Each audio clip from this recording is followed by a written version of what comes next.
This guy just broke into a moving train and is attempting to hijack it with a deadly weapon. Drop it! Drop the hammer!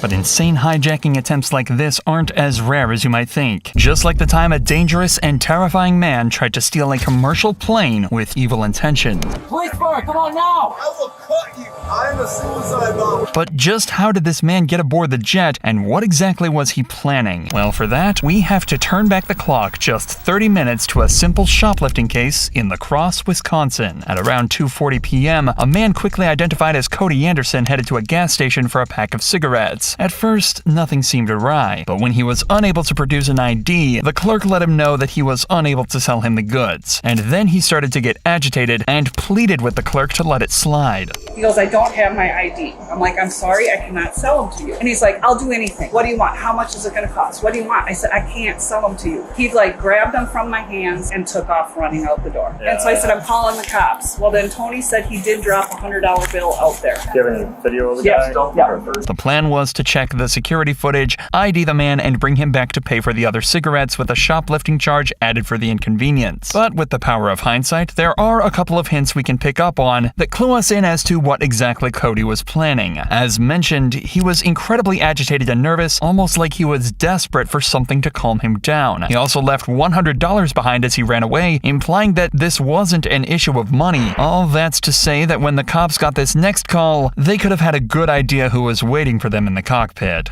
Go ahead. Would you be able to clear to assist City at Colgan area? They have a person driving a car on this strip, possibly intoxicated.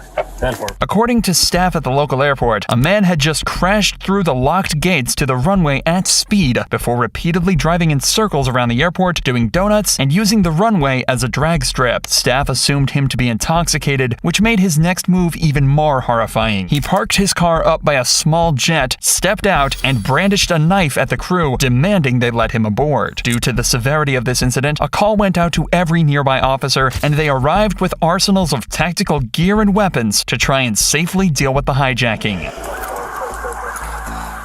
don't know what just happened. He just got on top of the jet. He closed the door. He did brandish a knife at me. He got on the jet? He got on the jet. I don't know if I copied that. He also did display a knife. And I believe he's going to be my theft suspect from Quick Trip Magic Vehicle. Correctly identifying the suspect as Cody, he instantly realized just how unpredictable this man could be. An airport employee also noted that they only had one chance to get this under control, as the outside switch to open the door works just once. The problem is, now the engines are active. They're on a timer before Cody gets the plane moving, and the cops have a huge decision to make. Anybody else on the plane? No, but he has access and he has it powered up. Can you shut it off from here? No. Did he bust through? Yeah, go right through it. He actually just sold the 2 cartons. He's up in the window. Come out! He's putting his shit on. Hey, Open the door. Open the door. Open the door. Come out! Come out! Grab it! Get out now! I'm gonna beanbag him. Get out now! Open it again. I'm gonna beanbag him. Come out. I don't have another cartridge. Come out now! Show me your hands! Get another taser cartridge? Show me your hands now! I've been practicing. Come here! Show me your birthmark. Cross police, show me your hands Show me now! your birthmark. I'll take lethal cover. Let's move this way. Move this way so we don't cross. You got lethal? Police department, come out now! I'm gonna sneak up and we'll see it. Doors open. I would back up, Josh. Nobody else is on the plane. Just follow the plane. The cops were able to spray pepper spray into the cockpit of the plane and to hit Cody with a beanbag round, none of which seems to affect him. Cody also has started to shout nonsense statements at the cops, further cluing them into the fact that he is either intoxicated or suffering from some sort of mental health problem. But quickly, the cops' attention switches to what Cody's intentions actually are in this situation, especially as he starts to shout some extremely worrying statements. Let's just wait it. Police car, come on now! I will cut you. I'm a suicide bomber. You're under arrest, come out! Allah Akbar. There is no vehicle button. 904, he's saying Allah Akbar and that he's a suicide bomber. I prayed for my entire life. Alright, come down there and we'll talk, okay? I'm gonna cut my wrist. Let's just step out of the car and we'll talk, okay? What's your name, bud? Okay. Bag him again. Did he drop the knife? No, it's still in his hand. Drop the knife. Cody, just come out, man. Make a deal. I'll give up to you this garbage plans. Sir, come on, you won't be hurt. Just come out. We don't want to hurt you. In a situation like this, gaining trust with the suspect is paramount if they want to arrest him without escalating things. That's why it could be seen as a mistake that they're actively taking shots at him while simultaneously claiming they don't want to hurt him. In doing this, they've pretty much ensured that they're going to have to take a more aggressive approach, hence the arrival of an armored vehicle and a SWAT team. Come on, sir. Drop it. Just drop it. Drop it. Come on out. Let's see your hands. Come on, bud. Just your hands. Drop it. Hands. Drop it. Show us your hands now. Cody. You gonna chase him? Stop.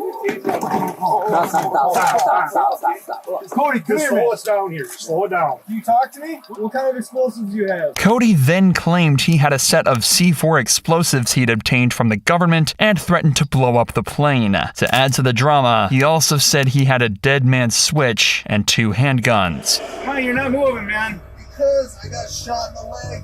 Okay, Twice. well, we'll get you some help for that, but we gotta have you move if we move, okay? Come to the Back top. up and I'll give you the bomb. Okay, come to the top of the stairs. No, 30 feet to the side or we all die. The only thing I'm worried about is as soon as he came in, he turned all the batteries on. So, I think if he wants to, he might know enough to. I don't know if he's like a vet or something, but if he knows how to fly. At this point, the cops are reminded of a real threat that's still scarily apparent. If Cody even has the slightest idea of how to fly this plane, things will start to head in an entirely different direction. Luckily, staff at the airport realized that they're able to disconnect the battery at the rear of the aircraft. All the cops had to do now was get him out safely. Keep your hands visible for me, okay, Cody? We don't want to hurt you, okay? Stand up for me. Stand up. I'm gonna take it out. Right here. We gotta stabilize. All right, good.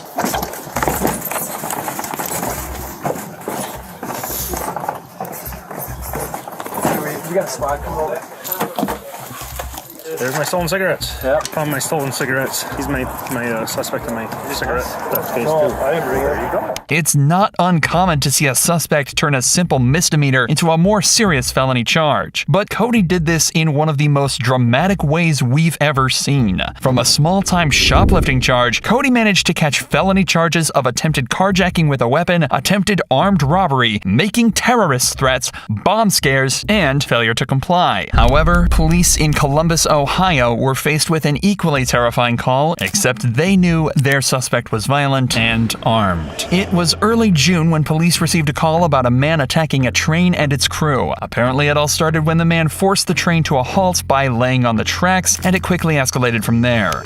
The person has then started throwing rocks, busted the windows out of the engine, and has now climbed on top and it's sitting on top of the engine. Drop it now! Drop it! Drop the hammer! Now! Drop it! Drop all of it! Everything on you now! Drop it all! Drop all of it! No! Drop it down! What you gonna do? You think you gonna kill me? I'm Jesus. Don't kill Jesus. Drop it down, sir! You believe? Pray in front of me now and I hand it to you. No! Drop it down! What is you? A Ku Klux Klan? We have MCR. It took the cop just 20 seconds of listening to this guy to radio in for MCR, the Mobile Crisis Response Unit. This is a special division of the police department trained to deal with complex mental health or substance use related calls. And it's clear why they're needed here. This guy clearly has no fear. He didn't just hijack the train, but also stood directly in front of it, forcing it to stop, with seemingly no regard for his own well-being or that of the drivers he attacked. Hey, get a taser out. Come down, sir. Come down. Come down. Come down. I'm not playing with games with you, buddy.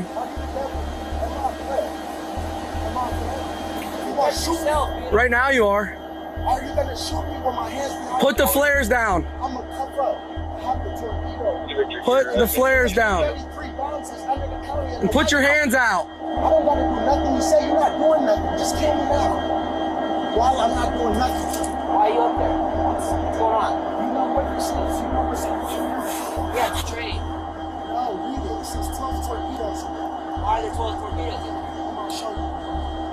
Don't go in there, sir. Quickly deciding that he's done with talking, the man decides to hop down off the nose of the train and heads inside.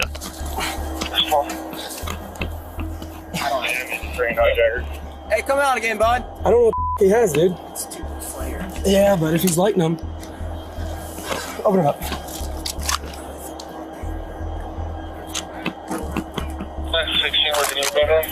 The cop is correct in being apprehensive to follow the man in, since they know he had a hammer which he's since relinquished, and he was just holding 2 signal flares which could easily be lit and used to burn or blind the cops. What's most worrying though is that they know he's already been in the cab of the train and could have stashed another, more dangerous weapon. But still, the cop chooses to head inside. He's down in the cab. Go in and go down the nose. Here, do you want to go in? Get out. Get up in the back. This way?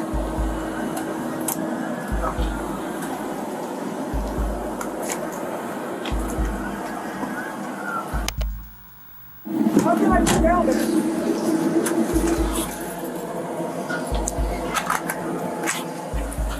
The man was able to lodge a door shut with a metal rod, and the cop is left to struggle with that for a moment. Meanwhile, a second group of officers arrive on the scene to help locate and apprehend the suspect. Hey, he's still right here. Yeah, go in the cab.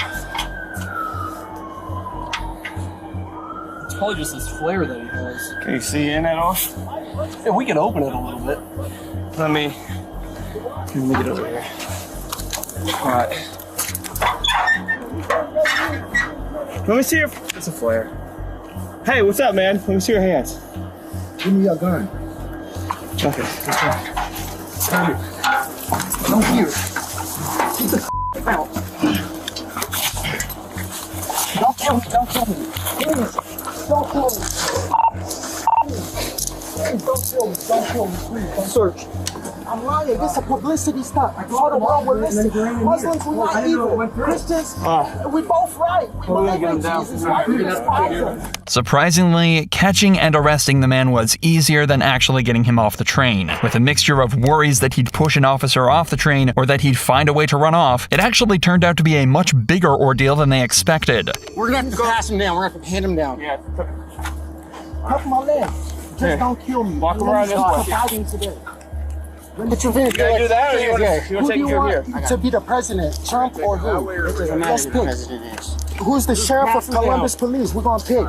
Or else ICE is gonna blow the... No, wait. Eventually, though, they were taken to get him down and take him back to the station, where he was hit with more than just a ticket. Unfortunately, his exact charges aren't known, and it's not exactly public if this was a drug-related or mental health incident. But it's to be assumed that the man was not in his right mind, and hopefully was given the help he clearly needed. Now, you may not believe it, but there's actually one thing you can hijack that's scarier than both a plane and a freight train. This man stole a school bus. The bus was hijacked in Cincinnati, Ohio, but we join the chase 40 minutes later over state lines in Indiana. At this point, more than 10 police cars were involved in the chase along the highway, so the hijacker decided to take things off-road.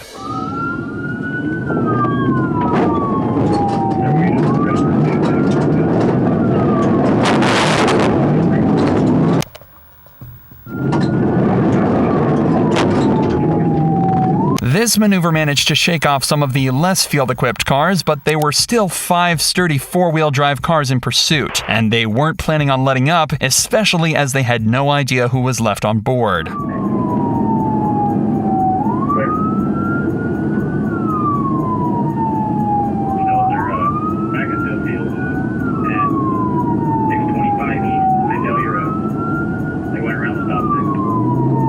That may have looked like a pointless and dangerous move, but it was actually proof that this guy knows what he's doing. Ahead were 2 cruisers positioned on the side road, and the driver knew that could only mean one thing. They put down a stop stick, a set of spikes designed to puncture the tires of the fleeing vehicle and to prevent it from driving. However, the driver has to know that if he's ever outrunning the cops, they've got a litany of other tricks to stop him. So he knows he's got to up the ante if he wants to have any chance of escaping.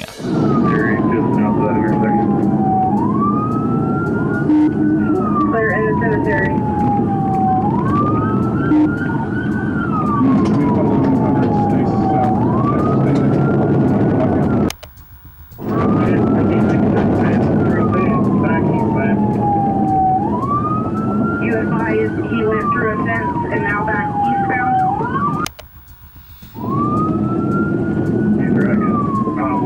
some electrical fencing here.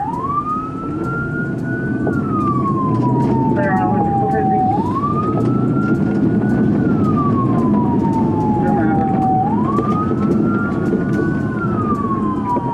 It just did beaver tail. I'm out to pursuit.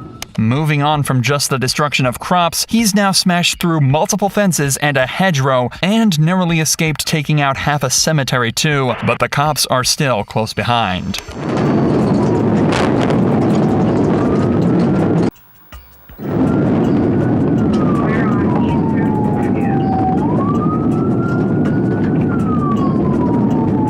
Clear on Oscar again. He's down northbound through a field 1,500 blocks deep. Northbound in a field, 1,600 blocks. The move actually managed to shake off a lot of the cops, but luckily a police helicopter that had just been dispatched managed to keep the bus in the view, and the ground units were able to cut him off a couple minutes later back on the highway. Device northbound on State Road 9, the bus is coming towards you. We have Shelby County has stop 6 at the end of 10392. At the end of 10392, we have stop 6 at the end of the driveway. Right back on to get sticks on the road. Sticks on the road.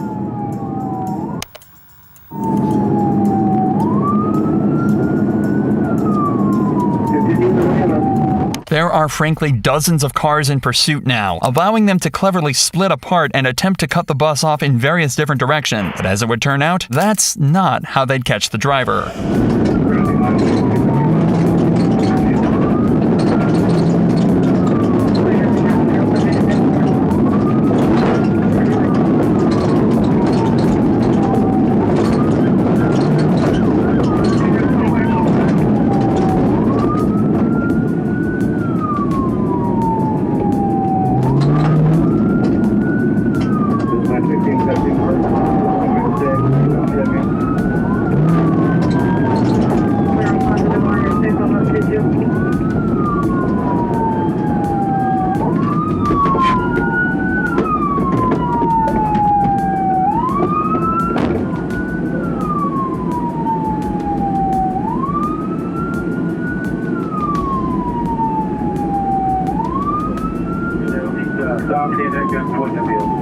An hour of off-road abuse had wreaked havoc on the bus, and by the end, it was literally falling apart. However, it was a stop stick that proved to be the final nail in the coffin for the driver, causing him to finally come to a stop in the field. The driver proved to be 32-year-old Chad Murdoch, a man who had caused thousands of dollars in property damage not to just countless farmers, but also in the form of several damaged police cars that he'd rammed into over the course of the chase. However, the cops were able to forget about all of this when they were finally able to confirm that Murdoch was the only passenger in the school bus. Murdoch was hit with charges of criminal recklessness with a vehicle, possession of stolen property, resisting law enforcement, and criminal mischief. As of February 2024, he's currently awaiting his sentence.